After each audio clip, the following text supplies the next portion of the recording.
ధనుస్సు రాశి వారికి 5 గ్రహాలు యోగిస్తున్నాయి.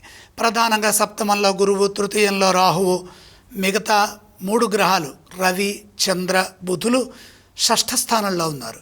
షష్ఠ ఉపచయ గతులైన గ్రహాలు గోచారంలో విశేషమైన శుభాన్ని ఇస్తాయి.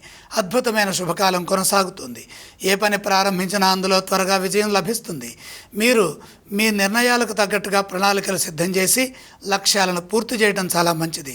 ముఖ్యమైన కార్యక్రమాల్లో అభివృద్ధి గోచరిస్తోంది కాబట్టి స్వల్ప ప్రయత్నంతోనే విశేషమైన శుభ ఫలితాలు అందుతాయి. శుభప్రదమైన భవిష్యత్తుని నిర్మించడానికి యోగ్యమైన కాలము.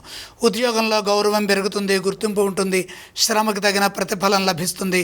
నూతన ప్రయత్నాలు విజయవంతం అవుతాయి. ఎప్పటి పనులు అప్పుడే పూర్తి చేయడం ద్వారా ప్రశంసలుంటాయి. ప్రతిభతో పనిచేసి మెప్పు పొందండి. సృజనాత్మకంగా నిర్ణయాలు తీసుకోండి. తెలివిగా ఆలోచించండి. ఎంత తెలివిగా వ్యవహరిస్తే అంత శుభాలు అనుభవించడానికి అవకాశం కలుగుతుంది. వ్యాపారంలో అద్భుతమైన శుభకాలం కొనసాగుతుంది.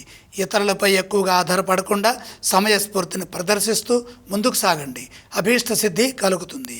శ్రేయోదాయకమైన భవిష్యత్తుని సొంతం చేసుకుంటారు. ఆర్థికంగా కొంత మిశ్రమ కాలంగా గోచరిస్తోంది.